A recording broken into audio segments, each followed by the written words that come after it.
اعوذ باللہ السمیع العلیم من الشیطان الرجیم بسم اللہ الرحمن الرحیم اللہم صلی علی محمد وعلی آل محمد وبارک وسلم انکا حمید مجید۔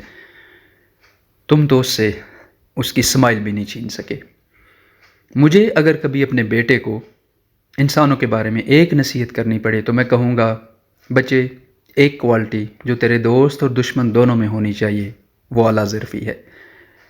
شاعر اعجاز رحمانی نے کہا تھا، تالاب تو برسات میں ہو جاتے ہیں کم ظرف، باہر کبھی آپے سے سمندر نہیں ہوتا۔ میں جب عمران خان کو دیکھتا ہوں تو حیرت کے سمندر میں ڈوب جاتا ہوں۔ پچھلے 3-4 سال کی ساری غلطیاں جو اس نے کیں، ساری زیادتیاں جو اس کے ساتھ ہوئیں، وہ سارے اخلاقی، سیاسی، ذاتی اٹیک جو اس پر ہوئے، وہ دوست جو بے وفائی کر گئے اور پھر اپنی سٹوریز کو مرچ مسالوں کے ساتھ بیچتے رہے اور بیچ رہے ہیں، وہ سارے مل کر اس شخص کی اسمائل نہیں چھین سکے۔ ان 3-4 سالوں میں اس شخص کے ساتھ کیا کیا نہیں ہوا۔ وزیر اعظم بنا اور وزارت عظمیٰ سے ہٹایا گیا، بلکہ وزارت عظمیٰ سے گرایا گیا۔ ایک شادی اور پھر طلاق ہوئی، اور پھر اس خاتون نے ایک ایسی کتاب لکھی جو کوئی طوائف اپنے گاہک کے بارے میں بھی نہ لکھے۔ دنیا کی سب سے بڑی طاقت نے اسے شن کیا، پھر پریشر ڈالا، پھر ڈائریکٹ کال کر کے میسج بھیجا کہ رشیا نہیں جانا۔ پاکستان کے دیرینہ دوست کبھی اس سے ارطغرل چلانے پر ناراض ہوئے تو کبھی ترکی جانے پر۔ اس کے ٹینیور میں انڈیا نے پاکستان پر ایئر ریڈ کیا، پاکستان نے جوابی کارروائی کی، پائلٹ پکڑا گیا، جنگ کے شدید ترین بادل منڈلاتے رہے۔ میڈیا کے سب سے بڑے نام کپڑے اتار کر میدان میں اترے اور پوری کوشش کی کہ خان کی ٹوپی ہی اتار سکیں۔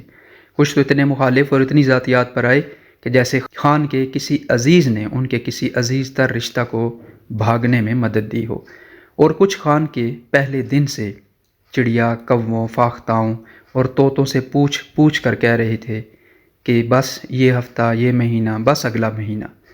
اور پھر انتہا تو تب ہو گئی جب ISI چیف کی تقرری پر فوج اور خان کے اختلافات سامنے آئے۔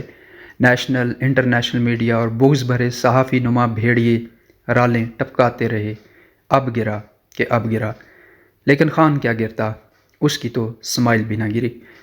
اور وہ محاورہ ہے کہ جس کی چیز جاتی ہے اس کا ایمان جاتا ہے۔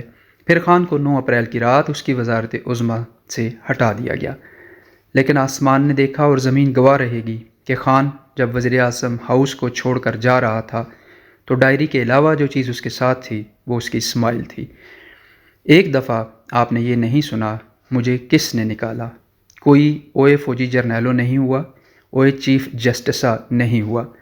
اگر آپ نے سنا تو صرف یہ تھا، ایاک نعبد و ایاک نستعین۔ میں کبھی کبھی سوچتا ہوں کہ اگر مجھے کبھی اپنے بچوں کو نرو آف سٹیل کی مثال دینی پڑے، آہنی اعصاب کا مالک کوئی شخص دکھانا پڑے تو مجھے سوچنا نہیں پڑے گا، میں گوگل میں لکھوں گا اسمائلنگ عمران خان۔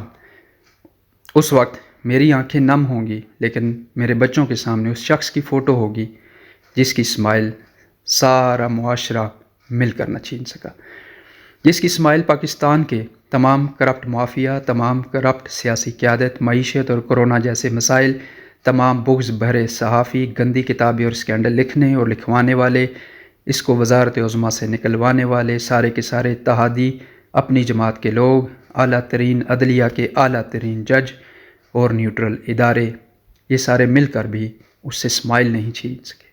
جس کی اسمائل آپ نہیں چھین سکے، اس سے اس کا مقصد، اس کی کمٹمنٹ اور اس کا نظریہ کوئی مائی کلال کیسے چھین سکتا ہے؟ اور پھر لامحالہ میرے سامنے ان کی تصویریں آ جاتی ہیں جو اقتدار میں ہوں تو کانسٹیپیشن فیس، عدالت کے فیصلے کو مجھے کیوں نکالا سے تعبیر کریں، اور اقتدار سے چھٹی ہو تو اوئے باجوہ، اوئے فیض حمید پر آ جائیں، جو سپریم کورٹ پر حملے کریں اور اینٹ سے اینٹ بجا دینے کی دھمکیاں دیتے پھریں۔ انا للہ و انا الیہ راجعون۔ میں کبھی کبھی 100% آنیسٹی کے ساتھ سوچتا ہوں کہ میں اور میری جیسی میری قوم اس شخص عمران خان کو ڈیزرو نہیں کرتی۔ تو پھر مجھے ایک اور شخص یاد آتا ہے جو بس اپنے جیسا ایک ہی تھا، بابائے قوم محمد علی جناح۔ اور پھر میں سوچتا ہوں شاید اللہ جب کسی نالائق اور راہ گم کردہ قوم پر مہربانی کرنے پر آ جاتا ہے تو پھر اس کو بہت بڑے ظرف کا لیڈر عطا کر دیتا ہے، اتنے بڑے ظرف کا کہ کوئی اس کی اسمائل تک نہیں چھین سکتا۔ خان، اللہ تجھے سلامت رکھے، اللہ میری اولادوں کی زندگی تجھے دے۔ تجھے اللہ دنیا اور آخرت میں اتنی بڑی سکسیس دے جتنی بڑی اس نے تجھے اسمائل دی ہے۔ شاید اتنی ہی بڑی اسمائل چاہیے ان اپنے اور پرایوں کے سارے زخموں، بے وفائیوں، سازشوں اور چالاکیوں کو چھپانے کے لیے جو تیرے دل میں چھپے ہیں اور صرف تجھے اور تیرے رب کو پتہ ہیں۔ خان، ہم تجھے ڈیزرو تو نہیں کرتے، لیکن پھر اللہ نالائق لوگوں کے ہاتھ پکڑنے کو اسمائل والوں کو بھیج دیتا ہے۔ اللہ تیری اسمائل کو قائم رکھے اور اتنا کامیاب کرے، اتنا کامیاب کرے، اتنا کامیاب کرے کہ تیرا اندر بھی اتنا ہی اسمائل کرے جتنا تو ہمارے لیے اسمائل کرتا ہے۔ خان، اللہ تیرا حامی و ناصر ہو، آمین۔